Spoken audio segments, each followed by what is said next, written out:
रौनक stage बावकार उलमाए कराम, सामईन आज़ाम, पर्दानशीन ख़वातीन इस्लाम, अस्सलामु अलैकुम वरहमतुल्लाहि वबरकातुह।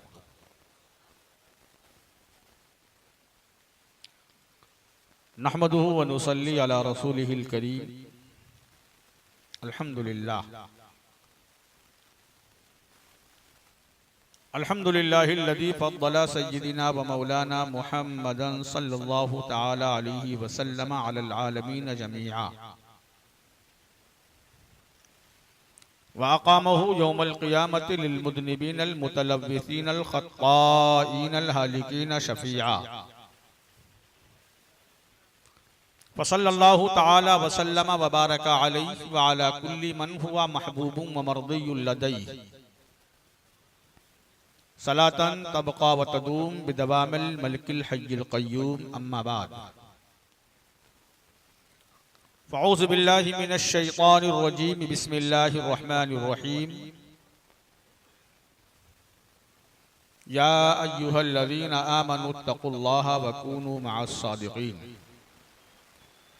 सदक़ल्लाहुल अलिय्युल अज़ीम व बल्लगना रसूलुहुन नबियुल अमीनुल मतीनुल करीम व नहनु अला ज़ालिका लमिनश शाहिदीन व शाकिरीन वल्हम्दुलिल्लाहि रब्बिल आलमीन।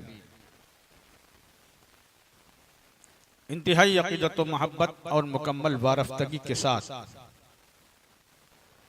आइए हम सब मिलकर अपने और सारे जहान की आका व मौला मदनी ताजदार, यतीमों, गरीबों, बेवाओं के गमगुसार सरकारे अबद करार, दोनों आलम के मालिक व मुख्तार, सय्यदे अबरार व अखयार, शफीए रोज़े शुमार, गुलशन हस्ती के अव्वलीन फसल बहार, बेकसों के कस, बेबसों के बस, बेसहारों के सहारे, हुजूर सरकार अहमद मुज्तबा मुहम्मद मुस्तफ़ा सल्लल्लाहु तआला अलैहि वसल्लम की प्यारी प्यारी नूरानी मुक़द्दस बारगाह में दरूद व सलाम का नजराना पेश करें। अल्लाहुम्मा सल्लि अला सय्यिदिना मौलाना मुहम्मदिन व अला आलि सय्यिदिना मौलाना मुहम्मदिन बारिक व सल्लिम सलातन व सलामन अलैका या रसूल अल्लाह सल्लल्लाहु तआला अलैहि वसल्लम। अताए रसूल गरीब नवाज हिंदल वली हजरत सय्यदना ख्वाजा मुईनुद्दीन चिश्ती हसन संजरी अजमेरी सरकारे गरीब नवाज रज़ियल्लाहु ताला अन्हु इरशाद फरमाते हैं, या गौसे मुअज़्ज़म नूर हुदा मुख्तार नबी मुख्तार खुदा सुल्तान दो आलम कुतुब उला हैरा ज़ जलालत अर्ज़ व समा। और दर सिद्क़ हमा सिद्दीक़ वशी दर अदल अदालत चु उमरी अस्कान हया उस्मा मुंशी मानिंद अली बाजूद सखा। सरकार सय्यदी आला हजरत इमाम अहमद रजा खान फजल बरेलवी रज़ियल्लाहु ताला अन्हु इरशाद फरमाते हैं, वाह क्या मर्तबा ए गौस है बाला तेरा, ऊंचे ऊंचों के सरों से कदम आला तेरा, सर भला क्या कोई जाने की है कैसा तेरा, सर भला क्या कोई जाने की है कैसा तेरा, अरे औलिया मलते तेरा, क्या दबे जिस पे हिमायत का हो पंजा तेरा, क्या दबे जिस पे हिमायत का हो पंजा तेरा, शेर को खतरे में लाता नहीं कुत्ता तेरा, शेर को खतरे में लाता नहीं कुत्ता तेरा, तुझसे दर से सग से है मुझको निस्बत, मेरी गर्दन में भी है दूर का डोरा तेरा, इस निशानी के जो सग हैं नहीं मारे जाते, हश्र तक मेरे गले में रहे पट्टा तेरा। फख्र आका में रजा और भी एक नज्म रफी, चल लिखा लाए सनाखानों में चेहरा तेरा। ताजदार अहले सुन्नत हुजूर सरकार मुफ्ती आज़म आलम इरशाद फरमाते हैं, तजल्ली नूरे क़िदम गौसे आज़म, तजल्ली नूरे क़िदम गौसे आज़म, ज़ियाए सिराजुज़्ज़ुलम गौसे आज़म, और चला ऐसी तेगे दो दम गौसे आजम कि आदा के सर हो कलम गौसे आजम। वो एक बार के भी न होगा तुम्हारे, कहाँ है मुखालिफ में दम गौसे आजम। ये दिल ये जिगर है, ये आंखें ये सर है। ये दिल ये जिगर है, ये आंखें ये सर है। जहां चाहो रखो कदम गौसे आजम, जहां चाहो रखो कदम गौसे आजम। और तुम्हारे करम का है नूरी भी प्यासा, मिले उसको यम से भी नम गौसे आजम। हुजूर सरकार सैयद ताजुश शरिया इरशाद फरमाते हैं कि पीरों के आप पीर हैं या गौस अल मदद, पीरों के आप पीर हैं या गौस अल मदद। अहले सुनन के मीर हैं या गौस अल मदद। सदका रसूल पाक का झोली में डाल दो, हम कादरी फकीर हैं या गौस अल मदद, हम कादरी फकीर हैं या गौस अल मदद। तस्वीर महबूब खुदा चेहरा गौसे आजम का, तस्वीर महबूब खुदा चेहरा गौसे आजम का। नूरो नकहत का मंबा रोजा गौसे आजम का। कितना अरफा आला है रुतबा गौसे आजम का। है वलियों की गर्दन पर तलवा गौसे आजम का, है वलियों की गर्दन पर तलवा गौसे आजम का। हजरत मोहतरम तंजीम रजा निजामाबाद के ज़ेर एहतमाम मुनक्किद करदा 11 रोजा जलसे जश्न अज़मत सरकार गौसे आजम रज़ी अल्लाह ताला अन्हु का छठा जलसा आज आपके इस दयार इस्लामपुरा निज़्द मस्जिद गरीब नवाज मुनक्किद हो रहा है, जिसमें हम और आप शिरकत करने की सादत हासिल कर रहे हैं। इंशाअल्लाह अभी आपको बैनुल अक़वामी शोहरत याफ्ता खतीब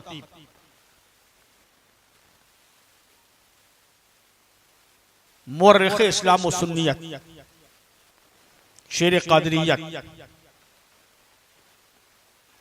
हजरत अल्लामा मौलाना मुख्तार अहमद साहब क़िबला बहड़वी खलीफे हुजूर ताजुश शरिया का नूरानी व इरफानी खिताब समाअत करना है।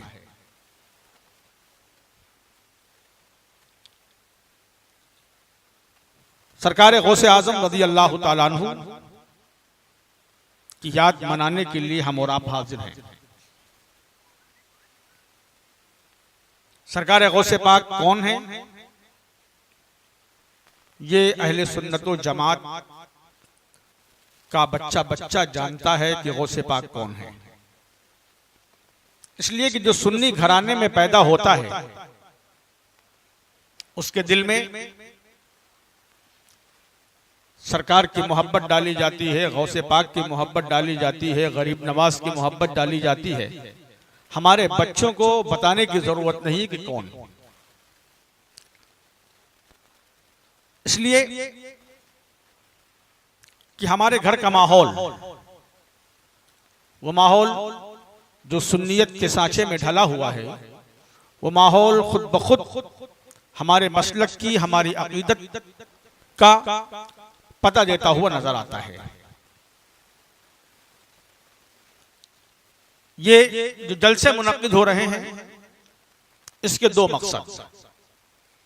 एक मकसद तो ये है कि सरकार गौसे पाक रज़ी अल्लाह ताला अन्हु और औलियाए कराम के हालात, उनके फजाइल, उनके मनाक़िब, उनके कश्फ करामात लोगों तक पहुंचाया जाए।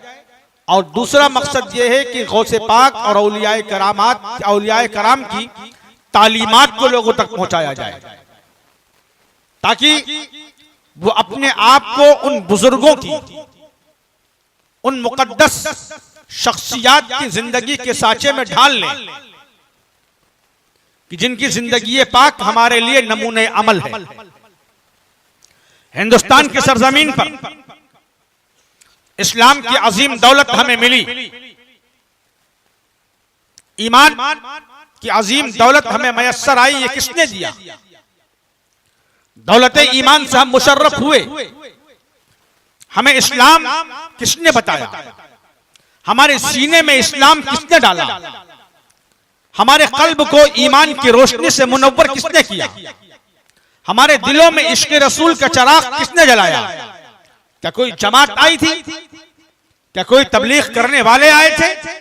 नहीं, बल्कि ये औलियाए कराम रिज़वानुल्लाहि ताला अलैहिम अजमईन हैं, जिनके वजूद से, जिनके मेहनतों से, जिनकी मशक्कतों के जरिए से हम तक इस्लाम पहुंचा और ईमान की दौलत पहुंची।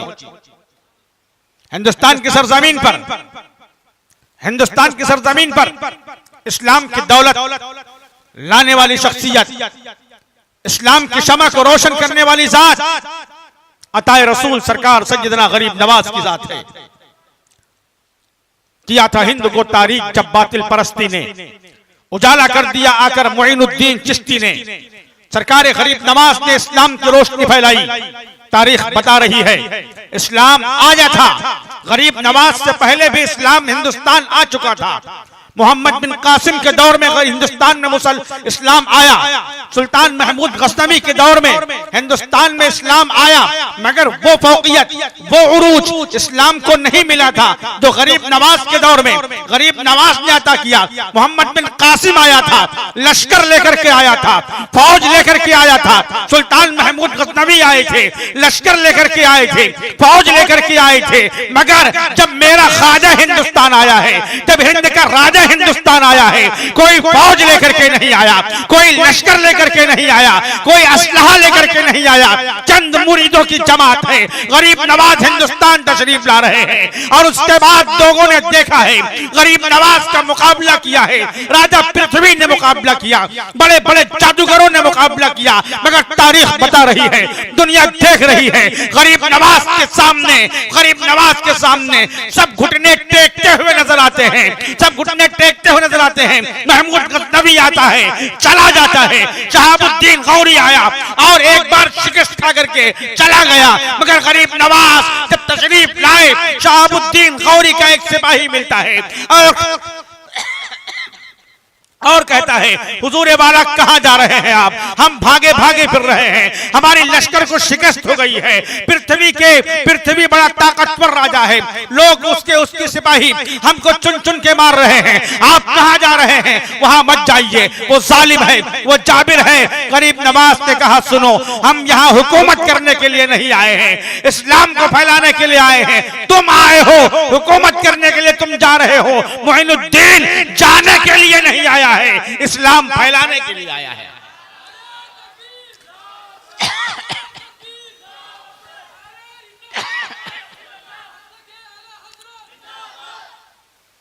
गरीब नवाज हिंदुस्तान में इस्लाम की शमा को रोशन फरमाते हैं। देखते देखते गरीब नवाज के हाथों पर 90 लाख काफिरों ने कलमा पढ़ा, मुसलमान हुए। और उसके बाद गरीब नवाज के मानने वालों ने, गरीब नवाज के तमाम शागिर्दीन ने, खुलफा ने और मुरीदीन ने पूरे हिंदुस्तान में फैल करके इस्लाम की तबलीग फरमाई है, इस्लाम की अशाअत फरमाई है। ख्वाजा निजामुद्दीन औलिया महबूब इलाही रज़ियल्लाहु ताला अन्हु को कौन नहीं जानता। ख्वाजा निजामुद्दीन औलिया महबूब इलाही रहमतुल्लाह ताला अलैह ने दिल्ली की सरजमीन से 1400 पाल की औलियाए कराम की दक्कन की सरजमीन पर रवाना फरमाया था, इस्लाम की अशाअत के लिए, दीन की अशाअत के लिए रवाना फरमाया था। मालूम यह हुआ कि यह दीन जो हमें मिला है, इस्लाम की जो दौलत हमें अता हुई है, ये कोई और लेकर के नहीं आया है, कोई जमात, कोई तंजीम, कोई तहरीक लेकर के नहीं आई, बल्कि यह हमें वलियों से मिला है, औलियाए कराम के दर से अता हुआ है। यही वजह है कि हम औलियाए कराम की याद मनाते हैं। बड़े बड़े अजल्ला औलियाए कराम हिंदुस्तान में तशरीफ फरमा है। अब देखिए, गरीब नवाज महबूब इलाही मुख्तियार काकी सरकार बंदा नवाज गेसोदरास ख्वाजा नसीरुद्दीन चिराग दहलवी आला हजरत इमाम अहमद रजा खान मुफ्ती आज़म आलम अल्लामा मुस्तफा रजा खान, या औलियाए कराम हैं जिनकी अजमत, जिनकी रिफात का एक दुनिया में डंका बज रहा है, लोग तारीफ करते हुए नजर आ रहे हैं। तो आप बताइए, जब इन औलियाए कराम की अजमतों का ये आलम है, रिफातों का ये आलम है, तो जो इनके सरदार हैं, जो इनके आका हैं, जो इनके ताजदार हैं, जिन्हें दुनिया गौसे आजम कहती है, उनकी अजमत का आलम क्या होगा, उनकी रिफात का आलम क्या होगा। इसीलिए तो मेरे सरकार गरीब नवाज ने फरमाया है, ऐ गौसे पाक या गौसे मुअज्जम नूरे हुदा मुख्तारे नबी मुख्तारे खुदा। गौसे आजम को नूरे हुदा फरमाया है गरीब नवाज ने। ऐ या गौसे मुअज्जम नूरे हुदा मुख्तारे नबी मुख्तारे खुदा, मुख्तारे नबी मुख्तारे खुदा, सुल्ताने तो आलम कुतुबे उला हैरास जलालत अर्दु समा। आप दुनिया के बादशाह हैं, ऐ गौसे आजम आप दुनिया के बादशाह हैं, तमाम कुतुबों में सबसे आला हैं और आपकी जलालत को देख करके जमीन और आसमान हैरान है। ये गौसे आजम का मर्तबा है। और गौसे आजम की बात आई है, गौसे आजम के मर्तबे की बात आई है तो प्यारे आप 11वीं मना रहे ना गौसे पाक की? मनाते हैं ना? सब लोग मनाते हैं। आज लोग कहते हैं मत मनाओ, लोग बोल रहे हैं कि गौसे पाक की 11वीं मत मनाओ। मैं उनसे पूछना चाहता हूं भाई क्यों ना मनाएं?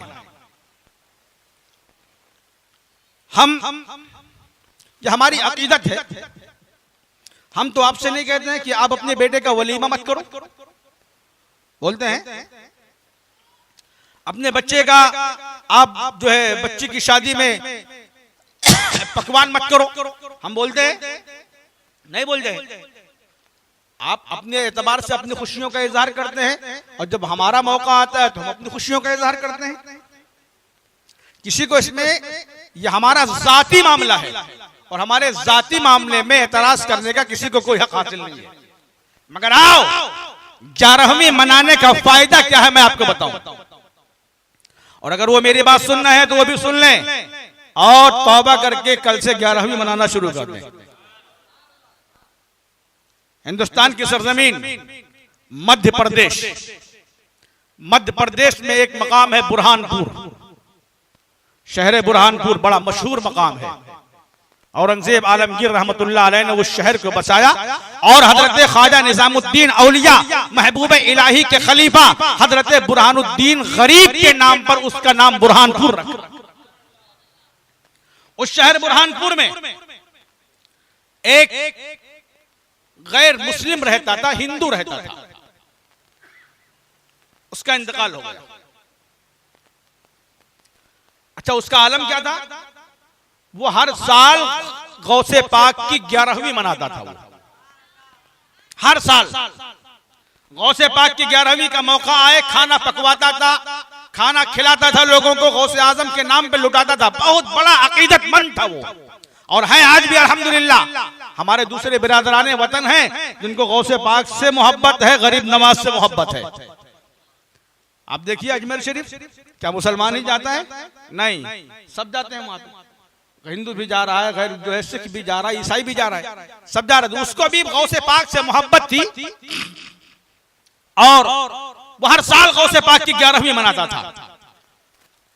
उसका इंतकाल हो गया, वो मर गया। मरने के बाद लोग उसको लेकर के गए और अपने रस्म के मुताबिक शमशान घाट लेकर के गए, चिता तैयार की, उस पे उसकी लाश को लिटाया और लिटाने के बाद लकड़ियां रखी और उसको जलाना चाहा, मगर वो लकड़ी को आग असर नहीं कर रही, आग नहीं लग रही थी। और तेल डाला और जलाया, देसी घी डाला गया, जलाओ, मगर बहुत कोशिशें कर ली, बहुत जतन कर लिया, वो लकड़ी को आग लग नहीं रही। उन्होंने कहा ये बहुत बड़ा पापी था। लोगों ने क्या कहा? ये बहुत बड़ा पापी था, इसलिए अग्नि देवता इससे नाराज हो गए। अग्नि देवता इससे नाराज हो गए, ये पापी था। क्या किया जाए भाई, क्या किया जाए? कहा ठीक है इसको दरिया में डाल दो। उठा करके उसको दरिया में डाल दिया। उसी रात उस शहर बुरहानपुर में जो अल्लाह के वली थे, ख्वाब में गौसे पाक की जियारत करते हैं और गौसे पाक रज़ी अल्लाह ताला अन्हु ने फरमाया, ऐ फला जाओ फला दरिया में, मेरा एक मुरीद है, मेरा एक चाहने वाला है, मेरा एक मानने वाला है, उसकी लाश तैर रही है, जाओ उसको लेकर के आओ और इस्लामी रस्म और रिवाज के मुताबिक उसको गुस्ल दो, कफन दो, नमाज जनाजा पढ़ो और उसको मुसलमानों के कब्रिस्तान में एहतराम के साथ दफन कर दो, इसलिए कि वो मेरा महबूब है। ख्वाब नजर आया।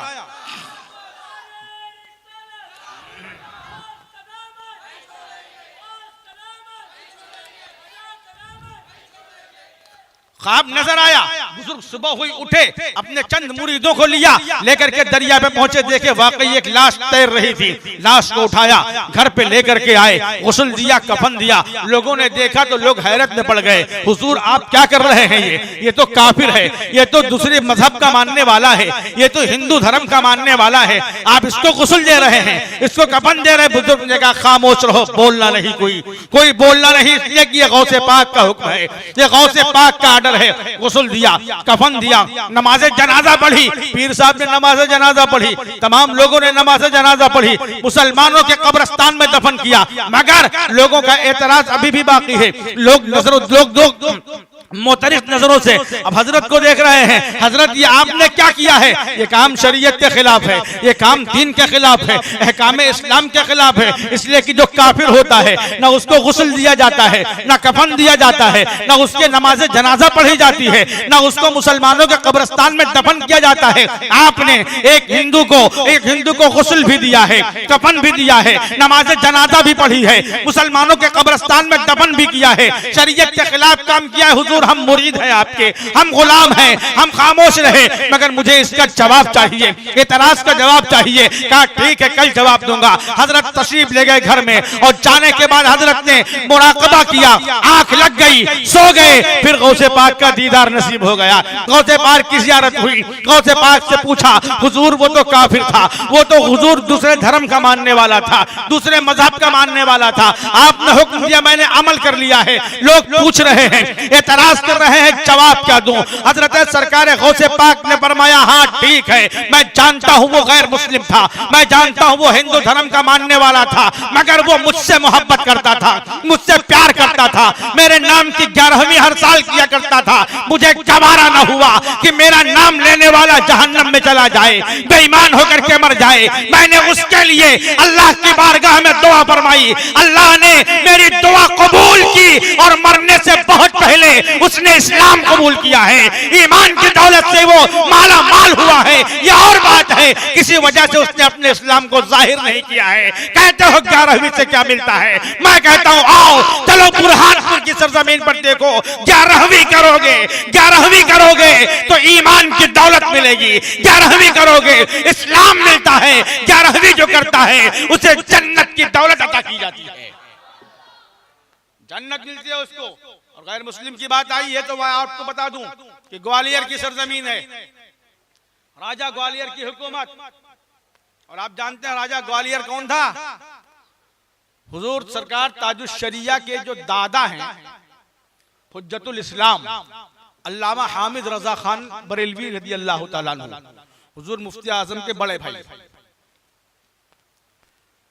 जब हजरत तशरीफ ले जाते थे, कितने खूबसूरत थे आप, इतने खूबसूरत थे, मैं तो कहता हूं अगर किसी को हुज्जतुल इस्लाम को देखना है तो आज ताजुश शरिया को देख ले। अपने दादा की हुई बहु तस्वीर ताजुश शरिया, इतने खूबसूरत कि लोग गैर मुस्लिम भी उनको देखने के लिए आते थे, इतने खूबसूरत थे। तो जब ग्वालियर तशरीफ ले जाते थे तो खुद राजा ग्वालियर हुज्जतुल इस्लाम के दीदार के लिए आया करता था।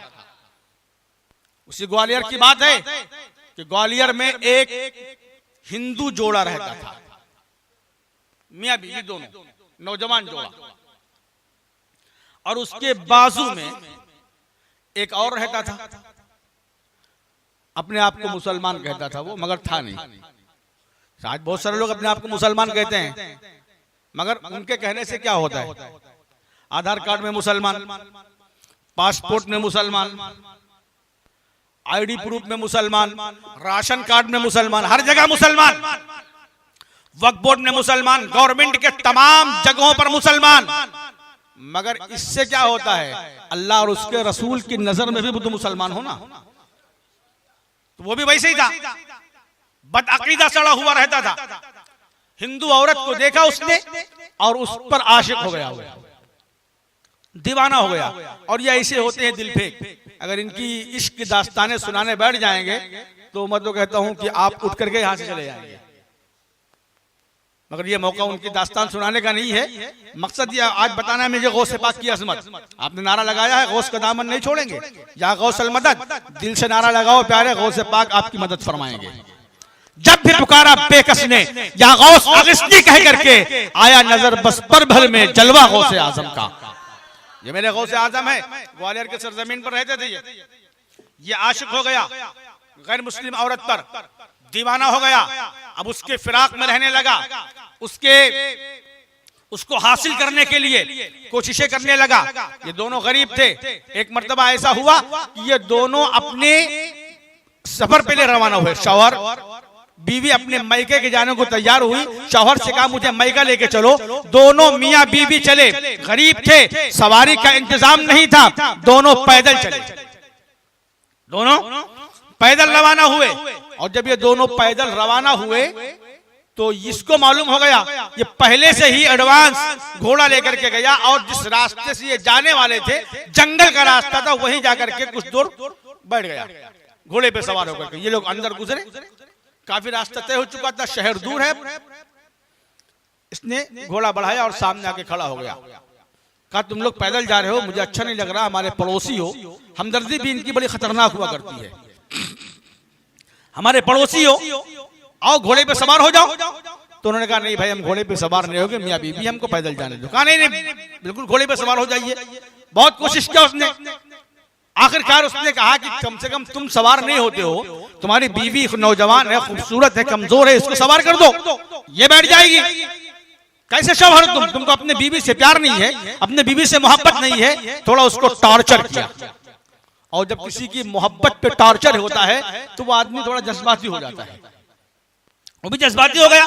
कहा ठीक है ऐसी बात है तो मैं अपनी बीबी को घोड़े पे बिठा दूंगा, मगर शर्त ये है कि तुम्हारा भरोसा क्या है कि मैं घोड़े पे बिठाऊं, तुम मेरी बीबी को लेके भाग जाओ, तो मेरी बीबी को लेके भाग जाओ। कहा नहीं भागूंगा। कहने कोई जमानत दो। कहा इस जंगल में किसकी जमानत दूं, कौन मेरी जमानत को कबूल करेगा। औरत ने कहा मैं किसी दुनियादार की जमानत नहीं मांगती, तुम अपने बड़े पीर की जमानत दे दो, गौसे आजम दस्तगीर की जमानत दे दो, पीराने पीर की जमानत दे दो। उसने कहा ठीक है मैं बड़े पीर की जमानत देता हूं। औरत बैठ गई। जैसे ही वो घोड़े पे सवार हुई, इसने तलवार निकाली, उसके शौहर की गर्दन को काट के अलग कर दिया और औरत को लेकर के भागा। घोड़े पर सवार होकर के औरत को लेकर के भागा। अब ये बार बार मुड़ करके देख रही है, पीछे मुड़ करके देख रही है। इसने कहा अरे तुझे देखती है, तुझे बचाने के लिए कोई नहीं आएगा, तेरी हिमायत करने के लिए कोई नहीं आएगा, तेरी इज्जत की हिफाजत के लिए कोई नहीं आएगा, तेरी इस्मत की हिफाजत के लिए कोई नहीं आएगा, किसे देख रही है तू। तो उसने कहा मैं किसी और को नहीं, मैं तो बड़े पीर को देख रही हूँ, मैं तो पीराने पीर को देख रही हूँ। कहा अरे वो कहाँ आएंगे, उनको मरे हुए माज़अल्लाह कई सौ साल हो चुके हैं। माज़अल्लाह क्या कहा उसने, उनको मरे हुए कई सौ साल हो चुके हैं, वो कहाँ आएंगे तेरी हिफाजत के लिए, वो कहाँ आएंगे तुझे बचाने के लिए। इतना कहना था कि उसने देखा दो नकाबपोश घोड़े पे सवार होकर के आते हैं, और आते ही एक नकाबपोश ने इसकी गर्दन पे तलवार मारी, गर्दन दूर कर के अलग हो गई, और उस औरत को लेकर के चले उस जगह पे जहां पे उसने उसके शौहर को मारा था। वहां पहुंचते हैं, और पहुंचने के बाद सर को उठाते हैं, जिस्म से लगाते हैं और कहते हैं उड़ जा अल्लाह के हुक्म से। वो शौहर जिसके गर्दन कट चुकी है, हजरत का हुक्म पाता है, उठ करके बैठ जाता है, उठ करके बैठ गया। अब ये दोनों हजरात खुशी खुशी रवाना हो गए, खुशी खुशी ये दोनों रवाना हुए। जब ये अपने महल्ले में पहुंचे तो इनके मुरीद तो महल्ले में पहुंचे तो उसी के घोड़े पे सवार होकर के आए थे, उसी बदकिस्मती के घोड़े पे सवार होकर के आए। लोगों ने देखा, जमात वालों ने देखा अरे घोड़ा आ गया, अमीर साहब किधर, घोड़ा तो आ गया, अमीर साहब कहां गए। ये कुछ भी कर डालें, सब अंदर ही अंदर रहता है। अगर कोई सुन्नी कुछ कर दे तो उसका शोहरा बना देते हैं, ऐसा किया वैसा किया, ये मारा वो गिराया, इतना बड़ा काम किया। तो ढूंढने लगे अमीर साहब कहां है, अमीर साहब कहां है। इसके पास आए, कहां है, कहा मुझे नहीं मालूम। बादशाह के पास चले गए, राजा ग्वालियर के पास शिकायत पेश की, हुजूर इन लोगों ने मेरे साथी को मार दिया है। राजा ने बुलाया, दोनों हाजिर हुए। कहा तुमने मारा, कहा हमने नहीं मारा। हकीकत उन्होंने नहीं मारा था। फिर किसने मारा, घोड़ा तुम्हारे पास। तो दोनों मियां बीवी ने पूरा वाकया सुनाया। तो पूरा वाकया दोनों मियां बीबी ने सुनाया तो राजा ग्वालियर ने कहा वाकया तो ठीक सुनाया तुमने, मगर हम कैसे यकीन कर ले ऐसे वाकयात पर, ऐसे वाकये पर हम यकीन कैसे करें? तुम्हारे पास कोई गवाह है? तुम्हारे पास कोई सबूत है? कहा हाँ गवाह है। कहा कौन गवाह है? कहा उस वक्त जब मेरी इज्जत पे हमला हो रहा था, मुझे बचाने के लिए 2 नकाबपोश आए थे। एक नकाबपोश को मैं पहचानती हूँ, मैंने उसके चाल से पहचान लिया, उनके लिबास से पहचान लिया। कहा कौन थे वो? कहा वो हमारे इलाके के अल्लाह के वली बुजुर्ग हजरत गुल मोहम्मद थे। हजरत गुल मोहम्मद ने कहा बुलाया जाए। हजरत गुल मोहम्मद को बुलाया गया। कहा क्या वाकया पेश आया था? गुल मोहम्मद ने कहा हाँ हाँ ये वाकया पेश आया था। और जब इस औरत ने पीराने पीर को आवाज दी, गौसे पाक को आवाज दी, तो गौसे पाक के हुक्म से मैं भी आया और मेरे सरकार गौसे आजम भी आए थे। इस औरत ने नहीं मारा है, इस मर्द ने उसको नहीं मारा है, बल्कि इसको मारा है तो अब्दुल कादिर जिलानी की तलवार ने मारा है।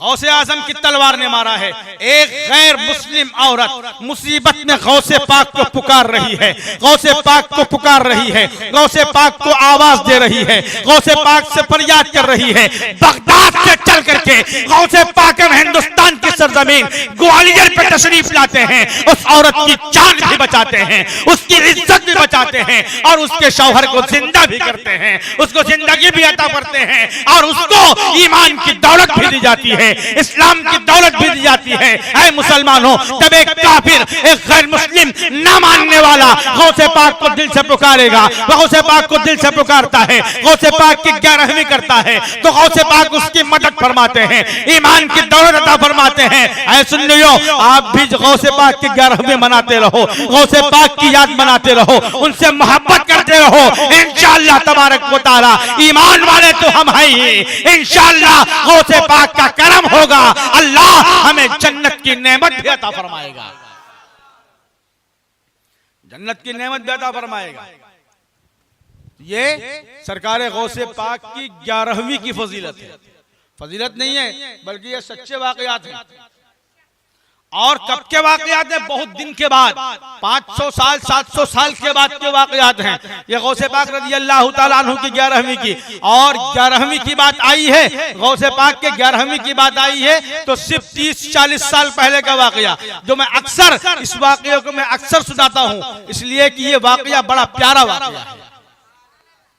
और 11वीं करने वालों, इंशाअल्लाह आपका इस वाकये को सुनने के बाद आप और मजबूत हो जाएंगे, इसलिए कि हमारा यह अकीदा है सुन्नियों का कि जहां पर जिक्र रसूल होता है, जिक्र आशिक़े रसूल होता है, वहां खुद रसूल पाक तशरीफ लाते हैं। गौसे पाक का जिक्र होता है, गौसे पाक तशरीफ लाते हैं। तो ये वाकया 40 से 50 साल पहले का वाकया,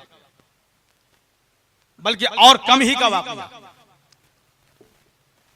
हजरत अल्लामा फजलुर रहमान रहमतुल्लाह अलैह, जिनका अभी तकरीबन 8 या 10 साल पहले विसाल हुआ, उनसे ये वाकया बयान किया गया। मिस्र की सरजमीन पर एक शख्स था जिसका नाम था यूसुफ मिस्री।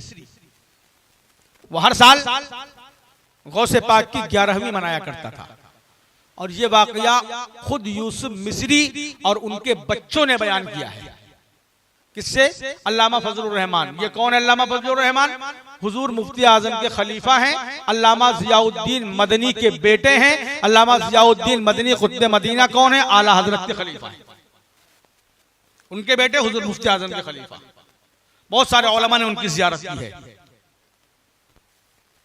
बहरहाल यूसुफ मिस्री का वाकया बयान किया कि यूसुफ मिस्री मिस्र में रहता था, कट्टर सुन्नी सहीउल अकीदा।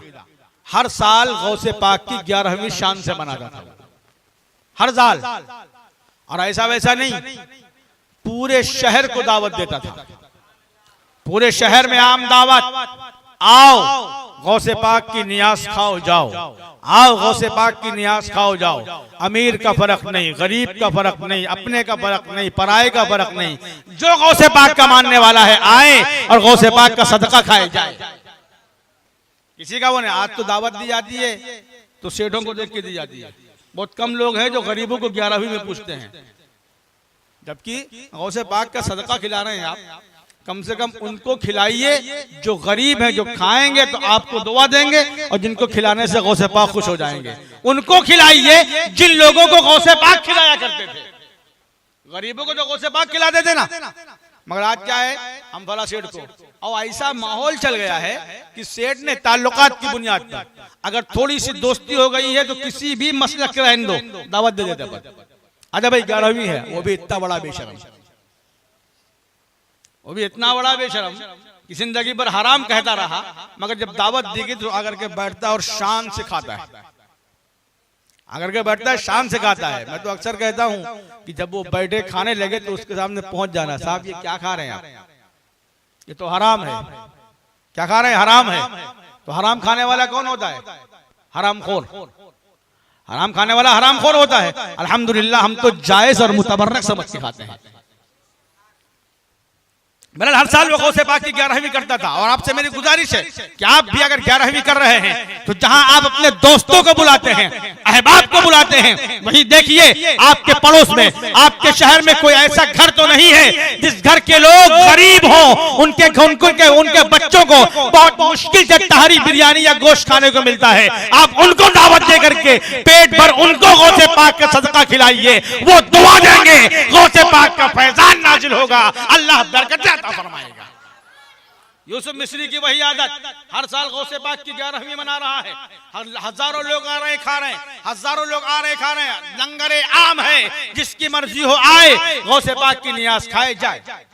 एक साल ऐसा हुआ कि सुबह को नियाज, रात को खाना बनना शुरू, रात को ही खाना बनता है, सुबह में नियाज। उसको तकलीफ हो गई यूसुफ मिस्री को, पेट में दर्द शुरू हुआ और जो है वॉमिटिंग मोशन शुरू हो गए, काय पैखाने लग गए उसको। बहुत ज्यादा हुए, बिस्तर पकड़ लिया उसने, वो समझ लिया कि अब ये मेरा आखिरी टाइम है, अब मुझे दुनिया से जाना है। वो समझ गया। उसने अपने बेटे को बुलाया, अपनी बीवी को बुलाया, और बुलाने के बाद कहा देखो कल 11वीं शरीफ है, मेरी हालत बहुत खराब है, मुझे लग रहा है कि अब मैं बचूंगा नहीं, अब मुझे अपनी आखिरी मंजिल दिखाई दे रही है। तुम एक काम करो, अगर इस रात मेरा इंतकाल हो जाए तो तुम क्या करना, तुम लोग कोई रोना नहीं, चीखना नहीं, चिल्लाना नहीं, बल्कि मेरी लाश को फला कमरे में बंद करके बाहर से ताला लगा देना। किसी को कानो कान खबर नहीं होनी चाहिए कि मैं मर गया हूं। अगर किसी को मालूम हो गया तो लोग गौसे पाक की 11वीं खाने के लिए नहीं आएंगे, गौसे पाक के नियाज से लोग महरूम हो जाएंगे, गौसे पाक के सदक़े से लोग महरूम हो जाएंगे। लोग सोचेंगे इंतकाल हो गया है, उसकी यहाँ दावत में कैसे जाए, लिहाजा लोग महरूम न होने पाए, गौसे पाक की 11वीं छूटने न पाए, इसलिए तुम मेरे लाश को कमरे में बंद कर देना। जब दावत खत्म हो जाए, लोग चले जाए, तब मेरी लाश को निकालना, गुस्ल देना, जनाजा पढ़ना और दफन कर देना। बच्चों ने भी वैसे ही किया, रात को इंतकाल कमरे में बंद कर दिया। अब आप बताइए, जिसके बाप का इंतकाल हो गया हो, उसके बेटे के दिल पे क्या गुजर रही होगी? जिसका शौहर दुनिया से चला गया हो, उसकी बीवी के कलेजे पे क्या गुजर रही होगी? सुहाग उजड़ गया है, बेटा रो रहा है कि मैं यतीम हो गया हूं, मगर दिल पे पत्थर रखे हुए आ रहे हैं मेहमान, उनका मुस्कुरा के इस्तकबाल कर रहा है, दिल रो रहा है मगर जुबान से मुस्कुरा के इस्तकबाल कर रहा है। औरतों का इस्तकबाल उसकी बीवी कर रही है, कलेजा कटा जा रहा है गम से, मगर आंखों में आंसू तक नहीं आने दे रहे हैं और इस्तकबाल कर रहे हैं। जितने आशिकाने गौसे आजम आए, सबको मुस्कुरा के खाना खिलाते रहे, माँ बेटे दोनों खाना खिलाते रहे। लोगों को एहसास नहीं हुआ कि यूसुफ मिस्री का इंतकाल हो गया है। एक दो लोगों ने पूछा भी, कहाँ है तुम्हारा बाप? अभी आते होंगे, फला जगह गए, कुछ न कुछ बहाने करके टाल दिया। लोग आए खाए चले गए, आए खाए चले गए। आखिरी में एक फकीर आता है, कंबल ओढ़ के आता है, कंबल पोष फकीर आता है और आकर के एक साहब से कहता है, जनाब मैं फला जगह से आया हूँ, फला मुल्क से आया हूँ, कई दिन से भूखा हूँ, भूख लगी है, कुछ खाने को मिल जाएगा? तो उसने कहा, अरे आज खाने की क्या पूछ रहे हो, आज तो यूसुफ मिस्री के दरवाजे पर गौसे आजम का सदका बढ़ रहा रहा है, जाओ और जा करके खा लो, आज जाओ जा करके खा लो, जा करके खा लो। आज तो दावत आम है, जिसकी मर्जी है वो आए और जाए, पूछने की जरूरत नहीं है। नियाज बट रही है, सदका बट रहा है, लंगर लूटा जा रहा है गौसे आजम का। उसने कहा जनाब ये दावत इस शहर वालों के लिए है, मैं दूसरे शहर से आया हूँ, मुझे इजाजत लेनी जरूरी है, मैं दूसरे शहर से आया हूँ, मेरी दावत नहीं है, मुझे तो इजाजत लेना पड़ेगा। अल्लाहु अकबर। उसने कहा ठीक है जाओ, वो यूसुफ मिस्री का बेटा खड़ा हुआ है, वही जाओ उससे इजाजत ले लो। जब पहुंचते हैं यूसुफ मिस्री के बेटे के बाद और कहते हैं बेटा मैं बहुत दूर से आया हूँ, भूखा हूँ, मुझे खाने की इजाजत, मुझे खाना चाहिए, खाना खिलाओगे? खाना खाना चाहता हूँ। तो उसने कहा हुजूर खाना खा लीजिए, खाना रखा हुआ है, मेरी इजाजत से खा लीजिए। तो उस बुजुर्ग ने कहा तुम कौन होते हो इजाजत देने वाले? तुम्हारे बाप को बुलाओ। क्या कहा? तुम्हारे बाप को बुलाओ, तुम अभी मुकल्लफ नहीं हो, तुम्हारा बाप जब तक है तुमको कोई अख्तियार नहीं, तुम्हारे बाप को बुलाओ। कहा हुजूर बाप का माल मेरा माल है, बाप का माल मेरा माल है, बाप ने मुझे मुख्तार बनाया है, बाप ने मुझे इजाजत दी है, हुजूर खा लीजिए। कहा नहीं तुम्हारे बाप को बुलाओ, बगैर तुम्हारे बाप की इजाजत के मैं नहीं खाऊंगा। जिद पकड़ ली, बाप को बुलाओ। लोग जमा हो गए, लोग जमा हो गए, क्या बात है, ये फकीर क्यों नहीं खा रहा है, क्यों बाप को बुलाने की जिद कर रहा है? आखिरकार जब देखा मजमा जमा हो गया है, पोल खुल जाएगी, हकीकत वाज़ेह हो जाएगी, तो हजरत को लिया और साइड में ले जाकर कहा हुजूर देखिए करम फरमाइए, मेरे बाप का इंतकाल हो गया है, रात को इंतकाल हो गया है, मेरे बाप ने कहा था कि अगर मेरा इंतकाल हो जाए तो लाश को बंद कर देना, उस वक्त तक बाहर ना निकालना जब तक गौसे पाक की नियाज खत्म ना हो जाए, गौसे पाक का लंगर खत्म ना हो जाए, जब सब लोग गौसे पाक के तबर्रुक खा लेंगे तब बाहर निकालना। हुजूर वो कमरे में लाश पड़ी हुई है, बराए करम खामोश रहिए वरना लोग गौसे पाक की नियाज से महरूम हो जाएंगे। बुजुर्ग ने कहा कहाँ लाश है, चलो दिखाओ मुझे, चलो बताओ मुझे। वो उसको लेकर, उन बुजुर्ग को लेकर के उस कमरे में गया, ताला खोला, अंदर पहुंचे, अंदर देखा यूसुफ मिस्री की लाश पड़ी हुई है, चादर ओढ़े हुए सो रहा है यूसुफ मिस्री। बुजुर्ग पहुंचते हैं और पहुंचने के बाद हाथ में डंडा है, डंडा उठा के कहते हैं, डंडा उठाते हैं यूसुफ मिस्री के पैर पे मारते हैं और कहते हैं यूसुफ उठ, यूसुफ उठ, यूसुफ उठ, दावत देता है और आकर के सो जाता है। इतना कहना था, यूसुफ मिस्री उठ करके बैठ जाता है।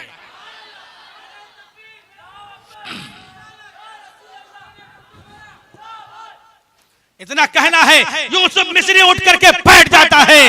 बाप बैठ गया, माँ कदमों पे गिर गई, बेटा कदमों पे गिर गया। हुजूर आप दावत खाने नहीं आए थे, बल्कि हमारे घर को जिंदगी देने आए थे, हमारे घर की रोशनी को जलाने के लिए आए थे। हुजूर बताइए आप कौन हैं, हुजूर फरमाइए आप कौन हैं। तो बुजुर्ग ने कहा नहीं जानते मैं कौन हूँ? अरे जिसकी तुम्हारे बाप क्या रहमी करता था, मैं वही गौसे आजम हूँ, मैं वही अब्दुल कादिर जिलानी हूँ। मुझे गवारा न हुआ, मेरी 11वीं करने वाला मेरे 11वीं के दिन मर जाए। मैंने अल्लाह की बारगाह में दुआ की, अल्लाह ने मेरी दुआ कबूल फरमाई और मैं अल्लाह के हुक्म से यूसुफ को जिंदगी अता करने के लिए आया हूं। यह है 11वीं की बरकत, यह है 11वीं की बरकत, यह है 11वीं की अजमत। 11वीं किया तो एक गैर मुस्लिम को ईमान मिल गया, गौसे पाक का नाम लिया, एक गैर मुस्लिम औरत की इज्जत बच गई। और 11वीं किया तो यूसुफ मिस्री को जिंदगी मिल गई, यूसुफ मिस्री को जिंदगी मिल गई। ऐ सुन्नियों 11वीं करते रहो, ऐ सुन्नियों गौसे पाक की याद बनाते रहो, गौसे पाक से मोहब्बत करते रहो। मगर प्यारे सिर्फ गौसे पाक से मोहब्बत करना और अमल भी करना। आज हम हमारा सुन्नी नारा तो लगाता है, गौस का दामन नहीं छोड़ेंगे, लगाता नहीं लगाता, लगाते हैं, अभी लगाया नारा आप लोगों ने, गौस का दामन नहीं छोड़ेंगे। मैं उनसे पूछना चाहता हूँ पकड़ा भी आपने है? नहीं छोड़ेंगे, पकड़ा है आपने? नमाज नहीं पढ़ेंगे, गौस का दामन नहीं छोड़ेंगे, शराब पिएंगे, गौस का दामन नहीं छोड़ेंगे, जुआ खेलेंगे, गौस का दामन नहीं छोड़ेंगे, माज़अल्लाह, बुरे काम करेंगे, गौस का दामन नहीं छोड़ेंगे, माज़अल्लाह, गौसे पाक के दुश्मनों से दोस्ती करेंगे, गौसे पाक के दुश्मनों के साथ मेल जोल रखेंगे, गौस का दामन नहीं छोड़ेंगे। यही मोहब्बत है, यही दलील है? नहीं, बल्कि गौसे पाक की तमाम तालीमात पर अमल भी करना है, 11वीं भी करना है, और गौसे आजम की तालीमात पे अमल करना है, 11वीं भी करना है, नमाज भी पढ़ना है, 11वीं भी करना है, और हमें शराब से तौबा भी करनी है, गौसे पाक के दुश्मनों से नफरत भी करना है। अगर ये तमाम काम हम कर रहे हैं तो यकीनन हम सच्चे कादरी हैं। सच्चे कादरी जब हैं जब हम इसके साथ ये भी करें। हम लोग करामतें सुना रहे हैं, गौसे पाक की अजमतें सुनाई जा रही हैं, मगर मेरे दोस्तों शर्त ये है कि इन जलसों का मकसद यही है कि जहां फजाइल बयान किए जाएं वहीं तालीमाते गौसे पाक को भी बयान किया जाए। आप उन तालीमात पे अमल करें गौसे पाक की। बताइए आप, मैं आपसे पूछना चाहता हूं, गौसे पाक के नाम का नारा लगाने वाले जरा बताएं, गौसे पाक की 11वीं करने वाले बताएं, क्या गौसे पाक रज़ी अल्लाह तआला अन्हु ने कभी नमाज कज़ा फरमाई है? नारे तकबीर, नारे तकबीर, नारे रिसालत, नारे रिसालत। हजरत अल्लामा मुख्तार अहमद साहब क़िबला बहलवी, खलीफा हुजूर ताजुश शरिया, मुअर्रिख़ इस्लाम व सुन्नियत, शेर क़ादरियत, माहिर रज़वियात, नारे तकबीर, नारे रिसालत। तशरीफ रखिए।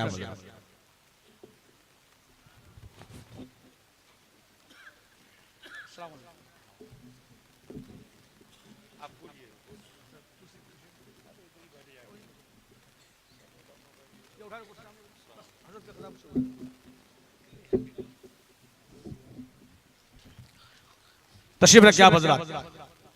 तो मैं अर्ज कर रहा था कि हम गौसे पाक की याद मना रहे हैं, तो वहीं हम पर लाजिम है कि हम जहां गौसे आजम की 11वीं करते हैं, जलसे करते हैं, वहीं गौसे पाक रज़ी अल्लाह तआला अन्हु की तालीमात पर भी हमें अमल करना है।